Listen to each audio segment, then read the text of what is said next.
Cameroun, une manifestation de l'opposition a été dispersée par la police.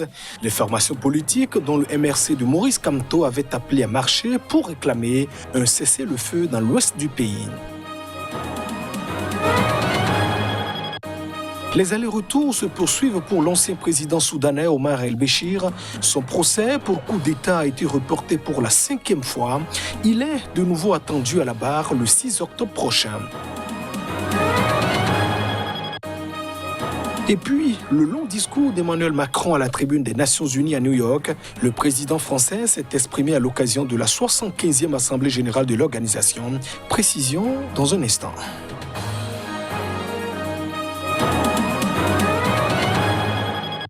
Et voilà, plus sommaire de cette édition. Merci de nous préférer pour vous informer.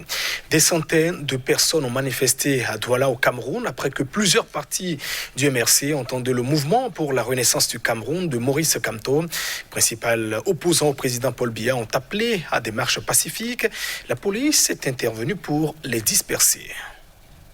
La police a commencé à disperser mardi à coups de gaz lacrymogène et de canons à eau une manifestation de plusieurs centaines de personnes à Douala, la capitale économique du Cameroun, rassemblée à l'appel de l'opposition, rapportent des correspondants de l'AFP.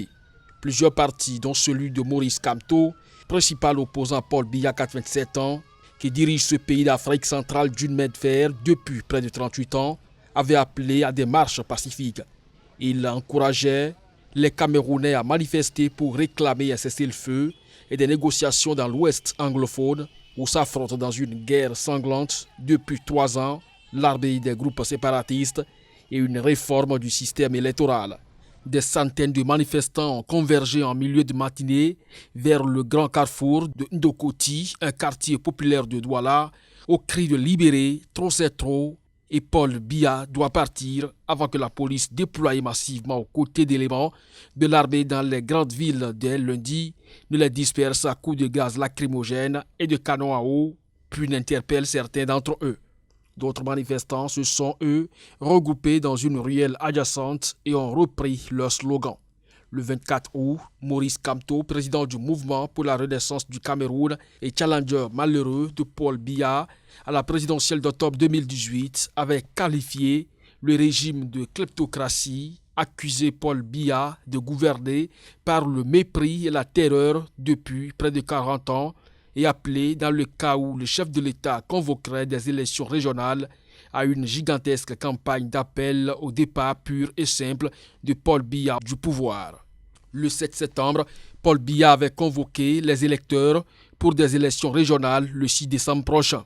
Le 17 septembre, le MRC de Maurice Kamto et 6 autres partis de l'opposition ont donc appelé dans un communiqué à des marches pacifiques mardi, d'abord pour exiger que le pouvoir remplisse les 2 conditions posées par Kamto avant tout scrutin et pour dire pacifiquement M. Paul Biya et à son régime « trop c'est trop » si, au terme des marches pacifiques du 22 septembre, les 2 objectifs ne sont pas totalement satisfaits, des manifestations périodiques appelant au départ de Paul Biya et son régime du pouvoir seront organisées jusqu'à leur départ effectif, prévenaient les 7 partis d'opposition. On ne comprend pas ce qui se passe. Et on reste toujours au Cameroun où la condamnation de militaires pour assassinat est insignifiante pour les défenseurs des droits humains. Pour la directrice du réseau des défenseurs des droits humains de l'Afrique centrale, ceux qui écopent de ces 10 années de prison ne sont pas les véritables commanditaires. 4 militaires camerounais ont été condamnés à 10 ans de prison ferme ce lundi et un autre à 2 ans pour l'assassinat en 2015 de 2 femmes et de leurs enfants exécutés à bout portant dans le nord du pays. Pour les défenseurs des droits humains, cette condamnation pour assassinat est insignifiante. Et il y avait 7 soldats qui étaient impliqués. Nous voulons de voir que ces 4 soldats qui ont été, n'est-ce pas, condamnés à 10 ans de prison ferme. Les 3 autres, on n'en sait rien. Ça, c'est la première chose. La deuxième chose, la réparation pour les familles des victimes. On n'a rien mentionné. 10 ans de prison, ce n'est pas seulement faible, mais c'est insignifiant.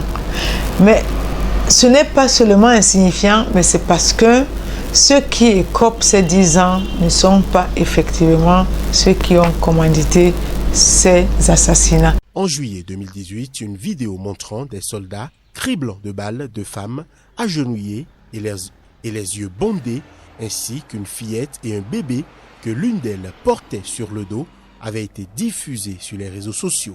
La scène se déroulait dans l'extrême nord où l'armée affronte des groupes djihadistes. Le gouvernement avait nié l'implication de son armée dans un premier temps avant de faire arrêter 7 suspects.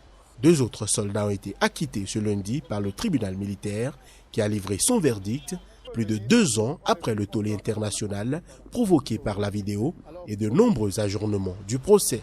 Le drame s'était déroulé en 2015 dans la localité de Zéleved, dans l'extrême nord du Cameroun, où le groupe djihadiste nigérian Boko Haram et une branche dissidente multiplient les attaques meurtrières ces dernières années contre les civils et l'armée. Le procès de l'ex-président soudanais Omar el-Béchi, jugé pour son rôle présumé dans le coup d'État qui l'a porté au pouvoir en 1989, a été de nouveau reporté au 6 octobre prochain. C'est ce qu'a annoncé ce mardi le président du tribunal. L'audience de ce mardi, diffusée à la télévision soudanaise, était la 5e depuis le début du procès le 21 juillet dernier. Cette audience devrait avoir lieu le 15 septembre dernier. Le président du tribunal avait affirmé que l'audience en cours était uniquement procédurale, dans l'attente de trouver un lieu mieux adapté aux mesures sanitaires contre le nouveau coronavirus. Depuis son ouverture en juillet, le procès a été retardé à plusieurs reprises. Le président déchu et plusieurs des accusés risquent la peine de mort pour avoir renversé le gouvernement démocratiquement élu du Premier ministre Sadek Al-Mahdi en 1989 lors du 3e coup d'État depuis l'indépendance du Soudan en 1956. La défense a présenté une importante demande d'annulation de cette convocation pour le procès car elle viole l'article 38 de la loi de procédure pénale de 1991 qui interdit la rouverture d'une affaire après l'expiration d'un certain délai. Par conséquent, cette affaire n'aurait pas dû être ouverte. Nous ressentons une grande frustration car nos frères sont détenus depuis très longtemps. Il y a une déformation des faits par les médias hostiles.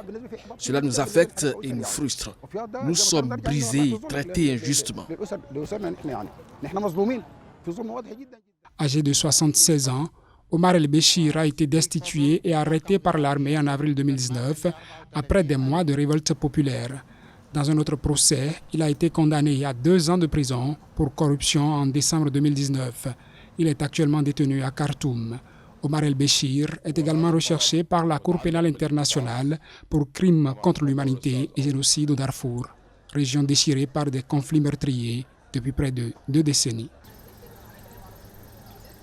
En Algérie, la mobilisation continue pour appeler à la libération du journaliste Khaled Drareni. La maison de la presse a encore été occupée par des personnes, des corps constitués, dont des journalistes, images et sons.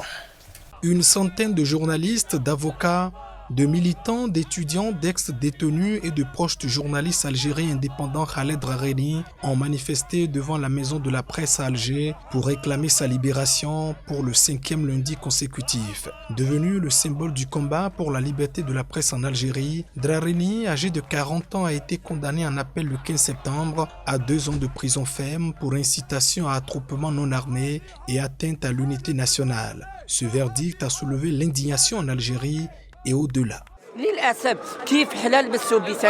Comment pouvons-nous porter atteinte à l'unité du pays? Est-ce un tort de revendiquer la liberté, la dignité, un état de droit? C'est un jugement injuste. Aujourd'hui, il est grand temps de libérer les détenus d'opinion. Nous continuerons notre combat pacifique et civilisé. Nous ne pouvons pas comprendre ce préjudice dont il fait les frais. Nous pensons que le jugement de Khaled Drareni est une condamnation de la presse, une tentative de faire taire les journalistes et de tuer la liberté de la presse en Algérie. Ces jugements injustes peuvent aggraver le problème au lieu de le résoudre, et même si la situation permet au système de gagner du temps, un grand tsunami de changement va arriver.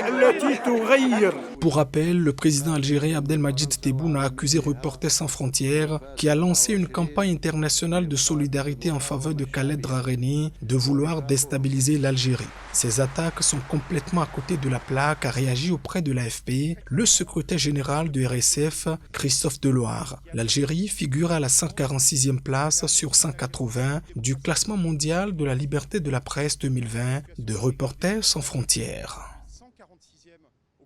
Et puis, la 75e Assemblée générale de l'Organisation des Nations Unies, l'ONU, pour marquer l'événement, les dirigeants du monde ont été donc invités à prendre la parole, une occasion pour le président français Emmanuel Macron de faire un état des lieux. Reportage.